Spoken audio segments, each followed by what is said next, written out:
News जिस तरह की देश में फैलाई जा रही है, जिस तरह से एक पर्टिकुलर वर्ग के खिलाफ, हमारे नेताओं के खिलाफ, हमारी पार्टी के खिलाफ फैलाई जा रही है, उसमें कितना हाथ बीजेपी की आईटी सेल का है और कितना योगदान आपके ऐसे तथाकथित पार्टनर्स का है जिनको आप लेकर इस देश में आए हैं। कि लोकतंत्र को खतरे में डालने वाले, इस देश के साथ लोकतंत्र में खिलवाड़ करने वाले, लोगों के इलेक्टोरल चॉइसेस पर प्रहार करने वाले नरेंद्र मोदी जी की सरकार है।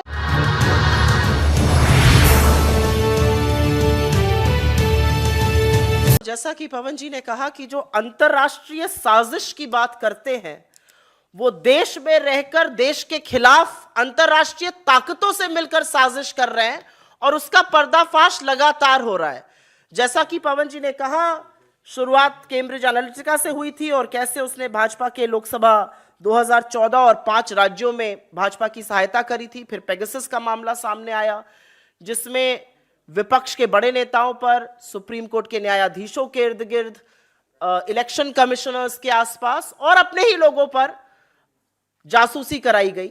और अब ये जो नया मामला सामने आया है, ये एक बड़ी खबर है और ये खबर बताती है ये एक कंसर्टेड एफर्ट था जिसका एक्सपोजे इंटरनेशनल जर्नलिस्ट्स ने किया है। और कुछ भी कहने से पहले मैं लिखकर दावा कर सकती हूं कि इसको भी अंतरराष्ट्रीय साजिश बोला जाएगा, लेकिन इसमें क्या पता चला है वो जानना और समझना बहुत जरूरी है। ताल अनान 50 वर्षीय एक इजरायली स्पेशल फोर्स के ऑपरेटिव हैं। उनका यह दावा है और यह सारी जो रिपोर्ट आई है वो अंडर कवर 8 महीने की कड़ी मेहनत, अंडर कवर रहने के बाद फिजिकल मीटिंग्स, ऑनलाइन मीटिंग्स, क्या दावे किए गए, उसकी क्या पुष्टि हुई, अकाउंट्स कैसे ट्रैक हुए, उसके बेसिस पर आई है। तो नटशेल में अगर संक्षिप्त में मैं आपको बताऊं तो इजराइल के कॉन्ट्रैक्टर्स की एक टीम है जो ये दावा करते हैं और इस रिपोर्ट का ये दावा है और उन्होंने पुष्टि भी करी है कि उस दावे में सच्चाई है कि कभी करीब 3 इलेक्शंस, विश्व भर के 30 बड़े चुनावों में इन लोगों ने हस्तक्षेप किया है। वो हस्तक्षेप हैकिंग के माध्यम से है और उससे ज्यादा वो हस्तक्षेप झूठ के माध्यम से है। झूठी खबरें फैलाना, प्रतिद्वंदियों का कैरेक्टर असैसिनेट करना, एक डिसइंफॉर्मेशन कैंपेन करना, फेक न्यूज फैलाना, अलग अलग तरह के बॉट्स बनाना, ये सारे काम ये इजरायली फर्म कर रहा है।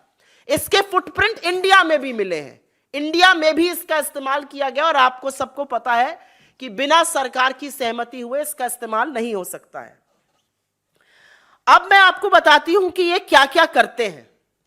आप सबको पता है कि फेसबुक का जो संदिग्ध भूमिका लोकतंत्र को ध्वस्त करने में पहले से रही है, उस पर सवालिया निशान लगातार उठते रहे हैं।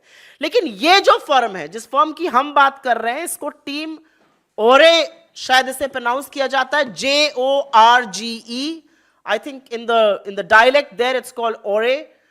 टीम ओरे का यह दावा है कि सिर्फ फेसबुक ही नहीं, वो Gmail, Telegram, LinkedIn, Instagram, YouTube, Twitter, सब पर उनके अवतार हैं। वो हर जगह फेक न्यूज फैला सकते हैं, वो हर जगह डिसइंफॉर्मेशन कैंपेन फैला सकते हैं, उनके बॉट्स होते हैं, उनका एक ऑलमोस्ट प्राइवेट मिलिशिया है सोशल मीडिया पर और वो हर तरह की डिसइंफॉर्मेशन कैंपेन प्रतिद्वंदियों के खिलाफ, जहां की सरकारें उनको एंगेज करती हैं और हिंदुस्तान में भी ऐसा करके फैलाया गया है। ये फेक पिटीशंस फैलाते हैं। लेकिन दिक्कत की बात यह है, और हम दिक्कत के सवाल से शुरू करते हैं। दिक्कत की बात यह है कि जो इनका मोडस ऑपरेंडी है, जैसे ये ऑपरेट करते हैं, वो टोटल इमेज, टोटल मिरर होता है भारतीय जनता पार्टी के आईटी सेल में। और मैं छोटा सा उदाहरण आपको दे देती हूं। एक फेक न्यूज, एक डिसइंफॉर्मेशन कैंपेन किसी छोटे से अकाउंट से, जिसके 10 या 20 फॉलोअर होते हैं, ऐसे अकाउंट से लगा दी जाती है। उसके बाद जो पूरा राइट विंग इकोसिस्टम है वो उसको फैलाना शुरू करता है। भारतीय जनता पार्टी के चुने हुए सांसद, विधायक, मंत्री, बड़े बड़े ऑफिशियल्स उसको शेयर करते हैं, उस फेक न्यूज को, उस डिसइंफॉर्मेशन को। और उसके बाद जो अधिकांश मीडिया है, स्पेशली जो नोएडा के कमांडो वॉरियर एंकर हैं, वो उसको गॉस्पल ट्रूथ, सत्य वचन मानकर अपने टीवी चैनलों पर लगा देते हैं। उस पर पूरी शाम, पूरी रात, पूरे दिन बहस होती है, एक नैरेटिव बिल्ड किया जाता है, लोगों के दिमाग में एक ये संशय डाला जाता है, और उसके बाद जब इसका पर्दाफाश होता है तो ये सब लोग चुप बैठ जाते हैं क्योंकि the damage has been done. और मैं आपको एक उदाहरण से ये बता देती हूं। ये फोटो है मिस अमूल्या लियोना की। इन्होंने ओवैसी जी की किसी रैली में, उन्होंने ओवैसी जी की किसी रैली में पाकिस्तान जिंदाबाद के नारे लगाए थे। हमारी केरला स्टूडेंट यूनियन एसोसिएशन की जो मीवा जॉली जी हैं, वो राहुल गांधी जी से केरला में मिली, उनके साथ चली। एक छोटे से ट्विटर अकाउंट ने यह फेक कैंपेन शुरू किया कि पाकिस्तान जिंदाबाद के नारे लगाने वाली लड़की राहुल जी के साथ आई है। इसको तुरंत राइट विंग ने पिकअप किया, भाजपा के हैंडल्स ने पिकअप किया, उनके फेक न्यूज सरगना की टीम ने पिकअप किया, तमामों मंत्री, तमामों एमपीज ने इसको पिकअप करके ये फेक न्यूज कैंपेन चलाई।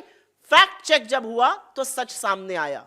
लेकिन उस दौरान ये व्हाट्सएप पे, ये टेलीग्राम पर, ये मेल पर, ये हर सोशल मीडिया प्लेटफॉर्म पर झूठ फैलाया जा चुका था। ये तो झूठ हो गया कि आप किसी का कैरेक्टर असैसिनेट कर रहे हैं, आप राहुल जी पर बेकार का आक्षेप लगा रहे थे। अब ये और भी सिनिस्टर प्लॉट है, ये और भी डेंजरस है। ये कैसे होता है, और इसी में इजराइल के इस फर्म का रोल भी सामने आता है कि कैसे ये डिसइंफॉर्मेशन एक बड़े सुनियोजित तरीके से फैलाई जाती है। आप सबको याद होगा उदयपुर का कन्हैया हत्याकांड, उसने सबकी रूह हिला दी थी। जो हुआ वो सर्वथा गलत था। राजस्थान की सरकार ने एक डिसाइसिव एक्शन लिया और तुरंत बहुत बड़ा एक और भी बड़ी घटना होने से बचाया।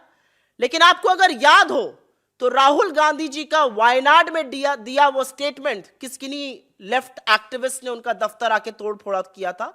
उन्होंने कहा बच्चे हैं, बच्चों को माफ कर देना चाहिए। वहां से वो स्टेटमेंट काटा गया, उसको उदयपुर से एसोसिएट किया गया और उस मामले को तूल पकड़ाया गया। और इस मामले को फैलाने वाले भारतीय जनता पार्टी के चुने हुए सांसद और उनके मंत्रीगण थे। जब पर्दाफाश हुआ तो ट्वीट्स डिलीट हुए। लेकिन असलियत यह है कि इस तरह का नैरेटिव एक आतंकी घटना को लेकर समुदायों में विषाक्त फैलाने पर हो रहा था। और इसीलिए कुछ सवाल हैं जो हम लोग जरूर पूछना चाहते हैं, क्योंकि यह पैटर्न एक है। 2016 में एक खबर आई थी, आपको याद हो, सैन बर्नार्डिनो शूटिंग के बाद कि कैसे एप्पल ब्रेक नहीं कर रहा था सॉफ्टवेयर। तो इंडियन गवर्नमेंट ने भी उस समय इजराइल की एक कंपनी थी सेलिब्राइट, उससे एक सॉफ्टवेयर खरीदा था।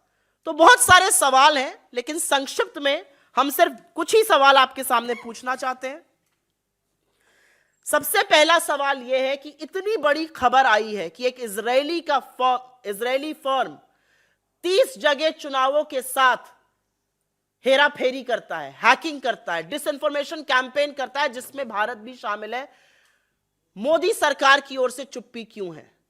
आप फेक न्यूज के बारे में क्या करना चाहते हैं?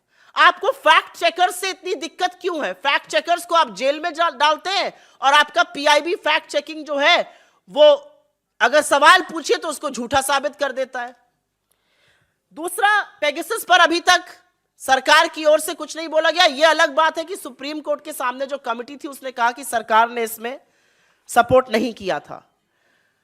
लेकिन इन सब का जो लब्बो लबाब है वो ये है कि फेक न्यूज जिस तरह की देश में फैलाई जा रही है, जिस तरह से एक पर्टिकुलर वर्ग के खिलाफ, हमारे नेताओं के खिलाफ, हमारी पार्टी के खिलाफ फैलाई जा रही है, उसमें कितना हाथ बीजेपी की आईटी सेल का है और कितना योगदान आपके ऐसे तथाकथित पार्टनर्स का है जिनको आप लेकर इस देश में आए हैं, चाहे वो इजराइल से हो या कहीं और से हो। अभी क्योंकि रिपोर्ट्स इजराइल से आ रही हैं, इस फर्म की टीम औरे की, तो हम जरूर ये सवाल पूछेंगे कि इसके बारे में आप क्या करने की कोशिश कर रहे हैं, कि क्या कोई कमिटी, क्या कोई सुप्रीम कोर्ट मॉनिटर्ड प्रोब, क्या आपका आईटी डिपार्टमेंट इस पर कुछ भी विचार कर रहा है? क्योंकि अगर नहीं कर रहा है तो असलियत यह है कि लोकतंत्र को खतरे में डालने वाले, इस देश के साथ लोकतंत्र में खिलवाड़ करने वाले, लोगों के इलेक्टोरल चॉइसेस पर